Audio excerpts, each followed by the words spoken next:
C'était le 5 février, la nuit tombée, il faisait froid. C'étaient deux amis qui aimaient chasser ensemble et qui revenaient ce soir-là avec leur chien qui courait devant.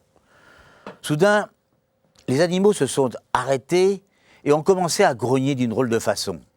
On était sur le chemin de halage d'Éragny-sur-Seine. Les hommes se sont approchés. Oh, on avait tout de suite vu ce que c'était, se souvient l'un des chasseurs. C'était un corps, plutôt un homme qui se trouvait face contre terre. Il était presque complètement brûlé. Et l'autre chasseur va ajouter, c'était bizarre, le gars, il avait une branche dans la main droite, comme s'il avait voulu se rattraper à quelque chose. Je m'en souviens parce que j'ai remarqué que bizarrement, il restait quelques petits bourgeons sur la branche. Des bourgeons en février, hein? L'autopsie va révéler l'atroce. L'homme était vivant lorsqu'il a brûlé, après avoir été aspergé d'essence, puis basculé dans la fosse. Ensuite, on avait jeté sur lui une sorte de cocktail Molotov, un bidon d'essence dans lequel on avait introduit un chiffon qu'on avait allumé. À ce moment-là, l'homme n'avait aucune chance d'y échapper. Mais avant, pourquoi ne s'est-il pas débattu? Qui l'a fait brûler comme un bûcher de l'Inquisition? En fait, on va vite identifier, il s'agit d'un homme de 38 ans, il s'appelle Joël Després, et on s'étonne, c'est un homme sans histoire, un père de 5 enfants qui habite Franconville, il travaille dans une entreprise de déménagement, il fait des extras le week-end dans la sécurité, bref, une vie ordinaire. Deux éléments tout de même intriguent les policiers, d'abord les traces de l'exomile dans l'estomac, ensuite le fait que la femme de Joël Després ait signalé sa disparition une dizaine de jours auparavant. Troisième élément, on retrouve la voiture du mort, c'est une Renault 18 break, en plein centre d'Épinay-sur-Seine, à 25 km de la fosse. Et les portières étaient fermées. Agression, règlement de compte.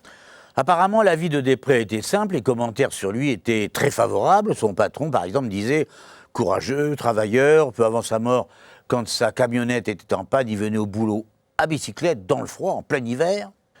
Seule sa femme, Nathalie Després, lui reprochait d'être violent et buveur.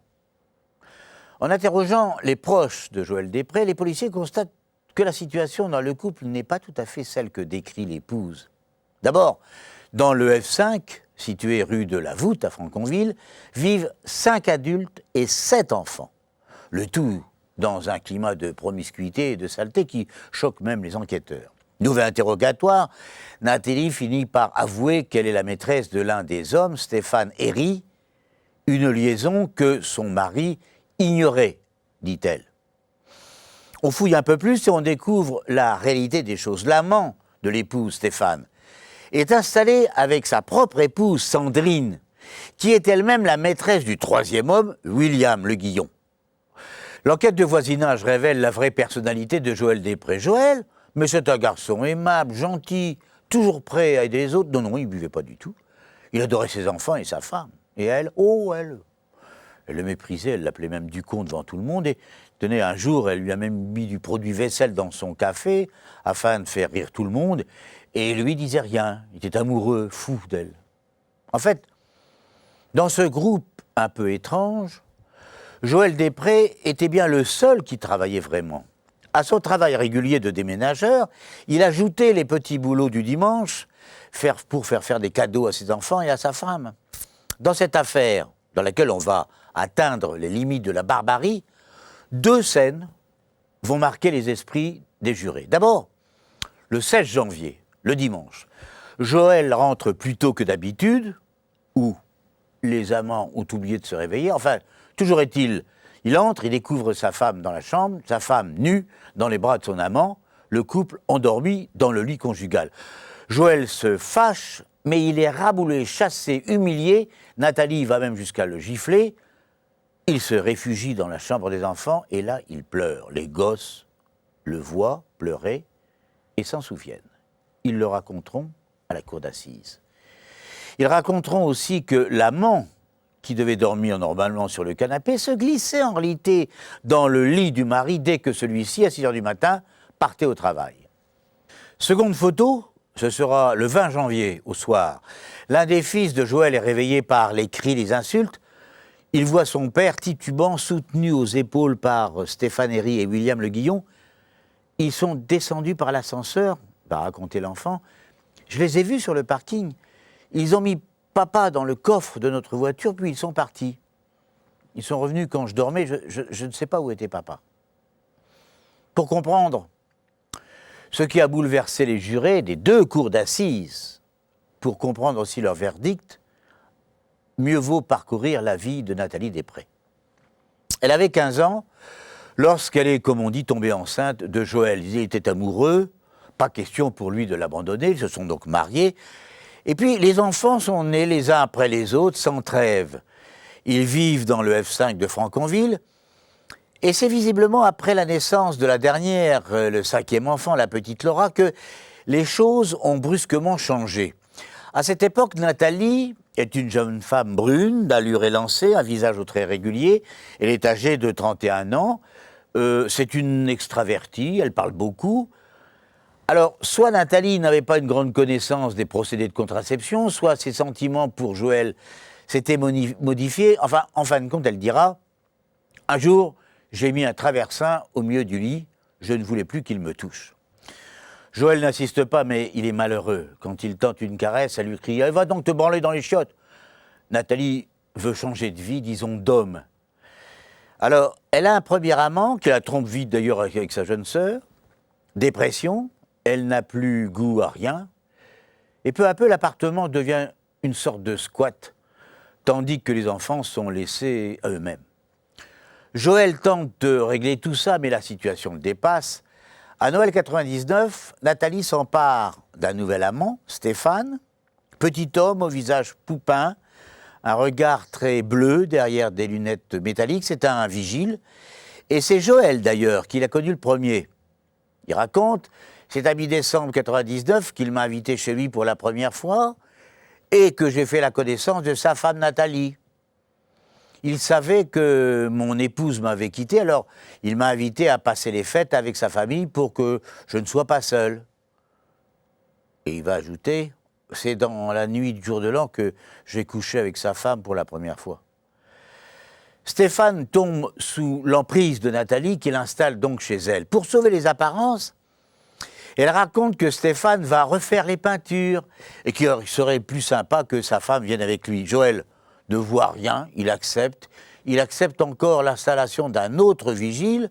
Celui-là aussi roule des mécaniques, il s'appelle William. C'est un jeune, costaud, il a fait de la guerre du Golfe, fait un peu d'Yougoslavie. Il est autre que l'amant de la femme de Stéphane. Les 2 couples s'occupent bientôt tout l'espace.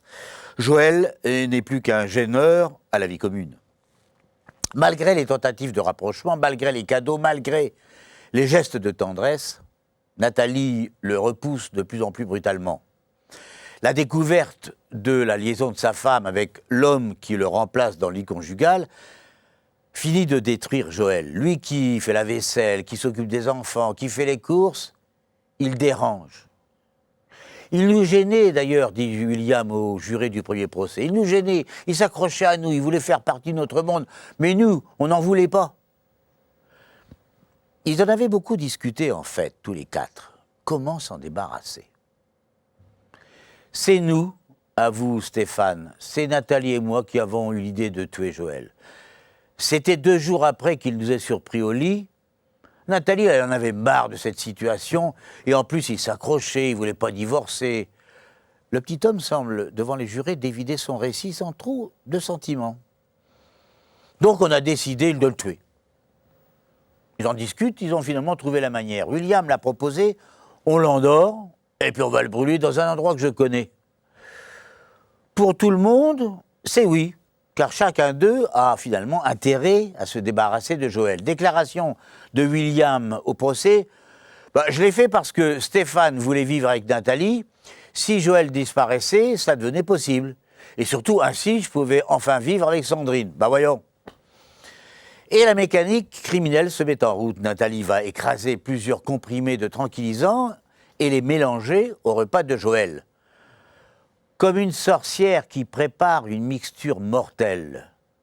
Le pauvre Joël va être vite victime de malaise. Il ne veut plus manger, c'est Stéphane qui va le forcer. Allez, bouffe, c'est du bon riz avec de la bonne viande en sauce. Allez, mange. Joël n'en peut plus, il s'effondre. Les enfants le voient titubant, ils le voient. Il tombe, on le relève, il sombre, on le hisse.